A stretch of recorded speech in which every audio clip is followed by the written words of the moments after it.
On a tous cette image en tête, vous savez, celle du trader de génie, un peu comme dans les films. Entouré d'écrans qui trouvent la faille, l'algorithme secret pour craquer le code du marché. C'est un peu l'idée qu'on nous vend partout. Pour gagner, il faudrait une stratégie infaillible, presque magique. Oui, une sorte de formule secrète. Exactement. Eh bien, la source qu'on analyse aujourd'hui, elle prend cette idée et elle la démolit. Complètement. C'est un texte sur ce qu'on appelle le money management, donc la gestion du capital. Et sa vision est radicalement différente, presque brutale dans sa vérité. Hmm. Notre mission, ça va être de décortiquer ces principes, qui, selon ce document, sont la vraie clé du succès. On va voir pourquoi une stratégie, disons, juste passable, mais avec une gestion de fer, peut littéralement anéantir une stratégie qu'on croirait brillante, mais qui n'a aucune gestion derrière. C'est vraiment le cœur du sujet. Et pour bien cadrer les choses dès le départ, ce dont on va parler ici, c'est ce qui sépare deux mondes. D'un côté, on a le trading vu comme un casino. C'est basé sur l'espoir, l'adrénaline, les coups de chance, Le gros coup. le gros coup, voilà. Et de l'autre, on a le trading vu comme une entreprise, une activité basée sur les probabilités, sur la discipline et sur une gestion des risques quasi obsessionnelle. Ce document, en fait, c'est un guide pour passer de l'un à l'autre. Alors, commençons par le début de cette transformation, la mentalité. Le texte oppose très clairement le trader débutant au trader rentable. Le débutant, lui, il est en quête du trade parfait, Toujours. le gros coup. C'est un peu la mentalité du ticket de loto, quoi. Une seule opération pour changer de vie. C'est ça. Et le trader rentable, lui, il a des objectifs qui, en comparaison, semblent presque ennuyeux. Il cherche la survie du capital, la régularité, une croissance progressive. Le texte le résume avec une phrase qui change toute la perspective. Laquelle? En trading, le premier objectif n'est pas de gagner de l'argent, mais d'éviter d'en perdre trop. Ça semble un peu contre-intuitif, non? On est là pour gagner, pas juste pour éviter de perdre. Ça l'est, complètement. Mais c'est la clé de voûte de tout l'édifice. Penser en termes de survie plutôt que de gain, ça force à voir le trading non pas comme une série de sprints, mais comme un marathon. D'accord. Le marché est cyclique. C'est un fait. Il y aura des semaines, peut-être même des mois, où votre stratégie, elle ne fonctionnera pas, où tout ira de travers. Le trader qui pense gain, rapide, il va paniquer, il va augmenter les risques pour se refaire, comme on dit, Et il explose. et il explose. Alors que celui qui pense survie, lui, il va réduire la voilure, il va accepter les petites pertes et attendre que le vent tourne. Son seul et unique but, c'est de s'assurer qu'il sera encore là, avec son capital intact, quand les conditions de marché redeviendront favorables. C'est une question de longévité. C'est une image assez forte qu'il donne. Oui, le cimetière du trading est rempli de génies qui ont eu raison sur le marché, mais qui, au moment clé, n'avaient plus d'argent pour en profiter. D'accord. La longévité avant tout. Mais comment on traduit ça en action concrète? Le document insiste sur une règle numéro 1 qu'il présente comme non négociable. C'est la gestion du risque par trade. Il donne un exemple très simple. Avec un capital de 10 000 euros, si on fixe un risque de 1%, Mhm. ça veut dire que sur une seule opération, la perte maximale acceptée, c'est 100 euros. Point final. Même si on pense avoir trouvé le trade du siècle. Et d'ailleurs, le texte donne des chiffres très précis qui vont peut-être surprendre. Pour un débutant, le risque recommandé est minuscule, entre 0,25 et 0,50%. Ah oui, c'est très peu. C'est infime. Pour un trader intermédiaire, on passe à 0,5, 1%. Et ce qui est fascinant, c'est que même pour un trader avancé, un professionnel, on reste dans cette même fourchette, 0,25 à 1%. Attendez, ça me surprend vraiment. On imagine toujours les pros de Wall Street comme des preneurs de risques ultimes qui misent gros. Le texte dit qu'en réalité, ils sont encore plus prudents que les autres et risquent rarement plus de 1% de leur capital sur une seule idée. C'est un mythe total. C'est un vide complet alors. Alimenté par le cinéma, oui. Un professionnel ne pense pas en termes de conviction, il pense en termes de statistiques sur des milliers de trades.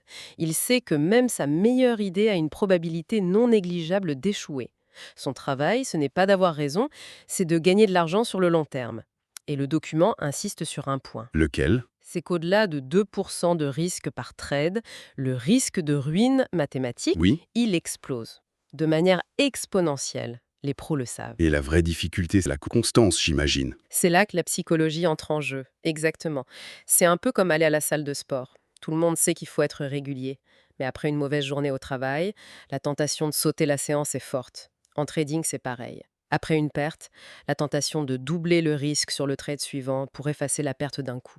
le fameux revenge trading. Oui, se refaire. Voilà, se refaire, l'impulsion est immense. Et résister à cette impulsion, c'est 90% du travail. Ok, donc on fixe un risque très faible, disons 1%, mais même avec 1%, si on enchaîne 10 pertes de suite, et ça arrive forcément, Ça arrive, oui. on est déjà à moins 10% de capital. Et c'est là que le texte aborde ce concept qui fait vraiment peur aux traders, le drawdown. Exactement. Le drawdown, c'est la mesure de la douleur. Le texte le définit comme la perte maximale du capital depuis son plus haut historique. Si un compte monte à 10 000 euros puis redescend à 8 000, Le drawdown est de moins 20%. voilà. Et c'est là qu'on tombe sur ce que le document appelle la vérité mathématique brutale du trading. Et cette vérité, elle s'exprime en chiffres. Et ils sont assez effrayants, pour le coup. Pour récupérer d'une perte de moins 10%, il faut faire un gain de plus 11% sur ce qui reste. Bon, ça semble encore gérable. Mais après, la pente devient très vite glissante. Terriblement glissante. Pour récupérer d'un drawdown de moins 20%, il faut déjà réaliser une performance de plus 25%. Pour moins 30% de perte, il faut plus 43% de gain. Et le chiffre que tout trader devrait avoir, je sais pas, tatoué sur le bras, pour se remettre d'une perte de 50%, Il faut faire plus 100%, il faut doubler le capital restant. il faut doubler le capital restant juste pour revenir à zéro. C'est une montagne quasi impossible à gravir, autant psychologiquement que mathématiquement. Je comprends mieux la phrase du texte qui dit « La majorité des traders meurent ici ». Ce n'est pas un seul trade qui les tue, c'est une hémorragie lente. Une série de pertes qui creusent le drawdown jusqu'à un point de non-retour. C'est une spirale mortelle. Plus le drawdown est grand, plus la pression de faire des gains importants est forte, ce qui pousse à prendre plus de risques, ce qui... Aggrave encore le drawdown. Exactement. C'est pour ça que les professionnels ont des disjoncteurs. Le texte recommande une limite de drawdown maximale de 10 à 15% pour un particulier sérieux. Dans les fonds d'investissement, c'est souvent entre 5 et 10%. Si cette limite est touchée, la règle est simple, on arrête tout. On coupe les écrans, on sort, on va marcher, on analyse ce qui n'a pas fonctionné, on ne continue surtout pas à creuser. On a beaucoup parlé de défense, de comment ne pas perdre. Mais une fois qu'on a ce bouclier en place, comment est-ce qu'on construit la performance? Le texte présente l'effet composé comme la récompense de toute cette discipline. C'est la force tranquille qui travaille en arrière-plan. C'est exactement ça, c'est la magie silencieuse. Le mécanisme est simple. Les gains ne sont pas retirés, ils sont réinvestis. Un gain de 3% sur 10 000 euros le premier mois, c'est 300 euros. Le capital passe à 10 300. Le mois suivant, un nouveau gain de 3% ne sera plus calculé sur 10 000, mais sur 10 300. C'est un effet boule de neige. Ah oui! Et ce qui est crucial, c'est qu'on augmente la taille des positions en euros, mais le pourcentage de risque, lui, il reste constant. Toujours à 1% par exemple. Donc le risque en pourcentage ne change jamais, mais comme le capital grandit. Exactement. Le risque en euros, lui, il augmente. Et donc le profit potentiel en euros augmente aussi, progressivement. Et c'est là que la patience paie. Le document affirme une chose forte. Un trader qui vise des gains modestes et réguliers, disons entre 2 et 5% par mois, mais avec un drawdown parfaitement maîtrisé, battra à plate couture sur 2 ou 3 ans 99% des traders qui cherchent des gains de 50% en un mois. C'est l'illustration parfaite de la fable de la tortue et du lièvre, en fait. C'est ça. Le lièvre sprint, prend des risques énormes, s'épuise et finit dans le fossé. La tortue, elle, avance lentement, mais sûrement, et elle gagne la course. Mais il y a un ennemi qui peut venir saboter toute cette belle mécanique. Le texte l'appelle le surtrading ou overtrading. Il le décrit comme le fait de prendre trop de trades, des trades qui ne sont pas planifiés, qui sont dictés par l'ennui, l'euphorie ou le besoin de se venger d'une perte. C'est le péché capital du trader, ça. Parce qu'il attaque le système sur tous les fronts. Le document liste les conséquences. Premièrement, on augmente son exposition au risque de manière irrationnelle. Deuxièmement, on accumule une fatigue mentale qui dégrade la qualité des décisions. Les meilleurs trades demandent de la patience, et le surtrading, c'est l'ennemi de la patience. On fait aussi exploser les frais, j'imagine. Troisièmement, oui, on fait exploser les frais de transaction. Et le plus grave, on viole son propre plan, ce qui détruit la discipline et la confiance en soi. Trade n'est pas égal à plus de profit. C'est souvent l'inverse. Quelles sont les solutions concrètes proposées pour ne pas tomber dans ce piège? Les professionnels installent des garde-fous, des disjoncteurs automatiques pour se protéger d'eux-mêmes, parce qu'ils savent que la discipline a des limites. Par exemple, fixer un nombre maximum de trades par jour, disons 3. Une fois ce chiffre atteint, La journée est finie. Qu'on soit en gain ou en perte. D'accord, on s'arrête. On s'arrête. Ou encore une limite de pertes consécutives. Après 2 ou 3 pertes d'affilée, stop. Et enfin, une limite de pertes journalières. Si le compte perd plus de X% dans la journée, la plateforme se bloque. L'idée, c'est de systématiser la discipline pour qu'elle ne dépende plus de la force mentale du moment. Pour vraiment cristalliser tout ça, le document termine avec une confrontation, un cas pratique. Il met en scène 2 traders A et B qui utilisent exactement la même stratégie d'entrée. Ils ont le même signal pour acheter ou pour vendre. La seule différence, c'est leur gestion du risque. Hmm. Le trader A est agressif, impatient. Il risque 5% de son capital sur chaque trade et il prend toutes les opportunités, même les moins claires. Le trader B, lui, c'est l'incarnation de ce qu'on vient de décrire. Il ne risque que 0,5% par trade et il est extrêmement sélectif. Sans surprise, le texte nous dit que le trader A détruit son compte rapidement, tandis que le trader B, lui, connaît une croissance lente mais régulière. Cette comparaison est la synthèse parfaite.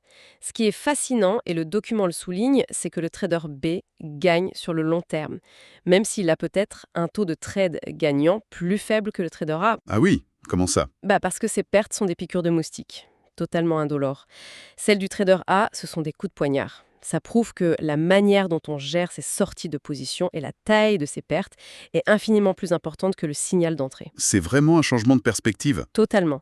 Les professionnels ne pensent pas au prochain trade. Ils pensent en termes de probabilité sur les 1000 prochains trades. Leur horizon n'est pas d'avoir raison sur un coup, mais de laisser leur avantage statistique se manifester sur la durée. Leur horizon, ce sont des années, pas des heures. Le trader A gère ses émotions, le trader B gère son entreprise. La conclusion du texte, c'est une phrase qui résume tout avec une force incroyable.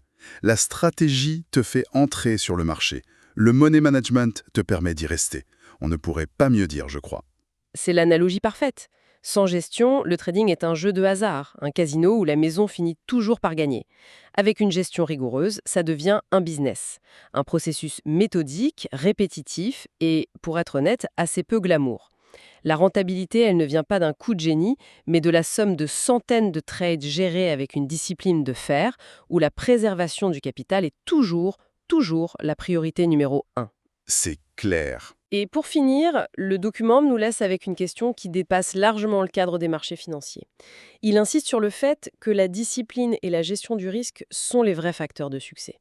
Ça nous amène à réfléchir. Si la manière dont on gère les inévitables pertes et les gains est plus importante que cette quête un peu illusoire de ne faire que des bons coups, dans quels autres domaines de nos vies, que ce soit une carrière, un projet personnel ou même nos relations, cette approche rigoureuse et moins émotionnelle pourrait-elle nous garantir un succès beaucoup plus durable ? C'est une question